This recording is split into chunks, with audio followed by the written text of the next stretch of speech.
Dando continuidade a personagens da Bíblia de A a Z, estamos no estudo de Abrão, pai exaltado, a Abraão, pai de multidões, parte 3.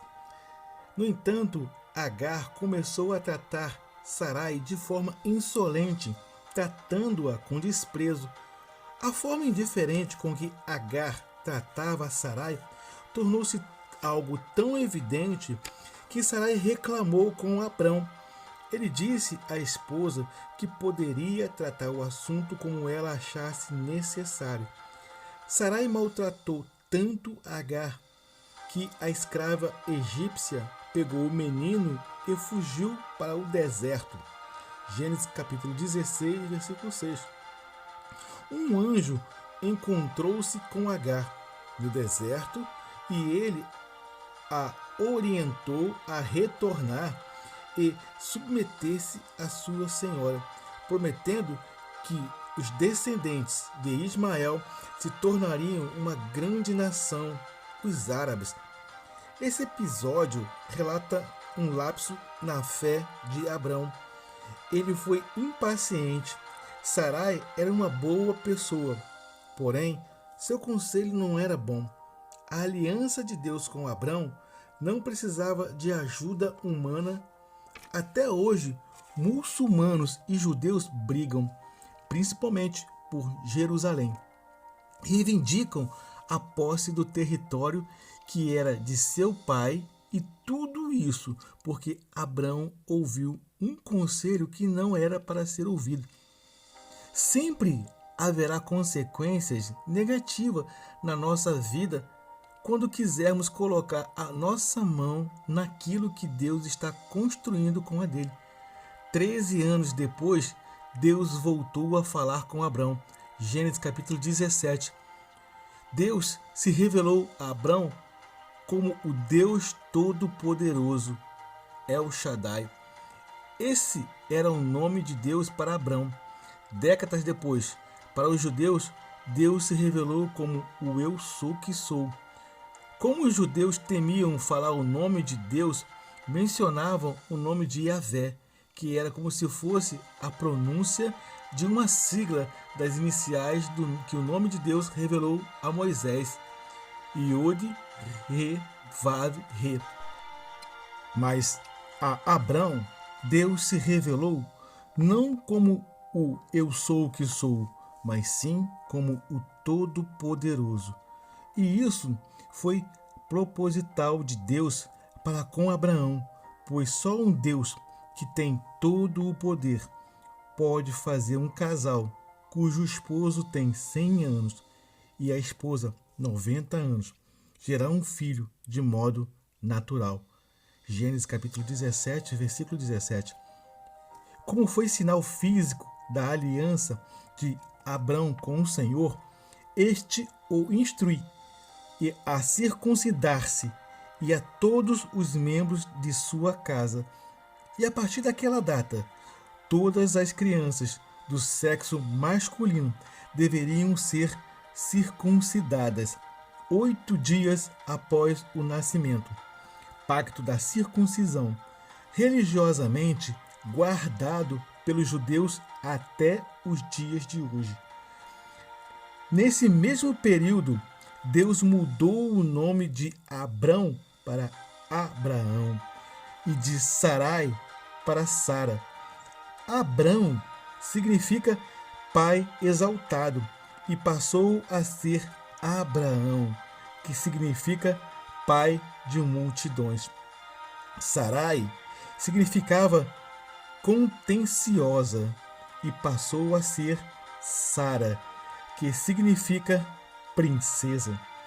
Pouco tempo depois, o Senhor apareceu a ele em sua tenda, reafirmando a promessa que a Sara teria um filho. Tanto Sara quanto Abrão riram.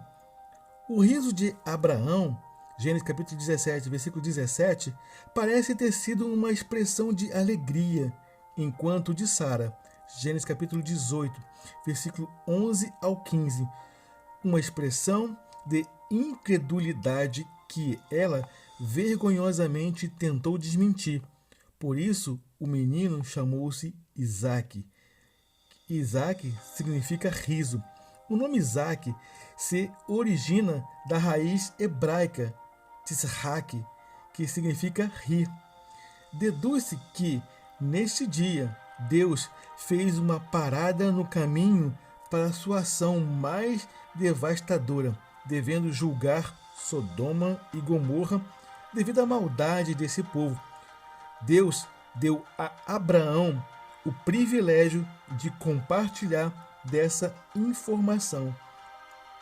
Numa cena comovente, Abraão mostra-se digno de ser o pai das nações ao ousar interceder por esses estrangeiros. Destruirás o justo com o pecador? Pergunta ele em Gênesis capítulo 18, versículo 23. Abraão consegue que Deus concorde em poupar as cidades se houver 50 justos. Depois continua a negociar. O número chega até chegar a apenas 10 justos.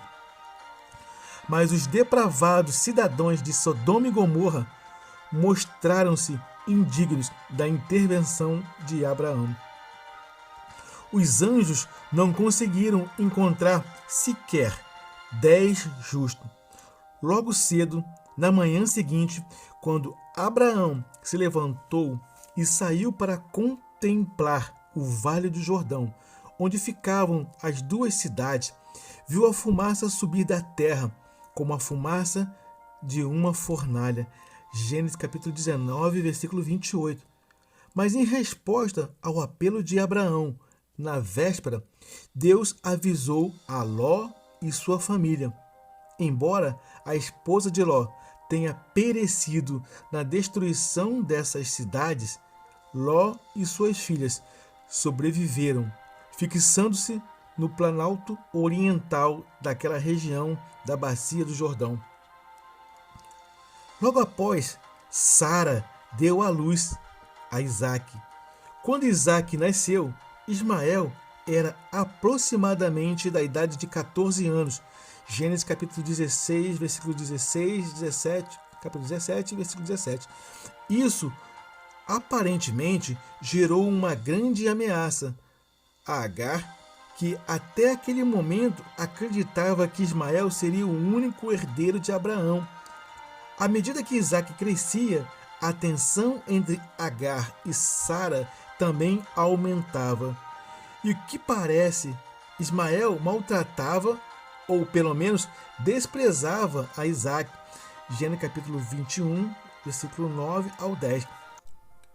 E Sara, mais uma vez, insistiu que Agar e o menino deveriam ser expulsos dali.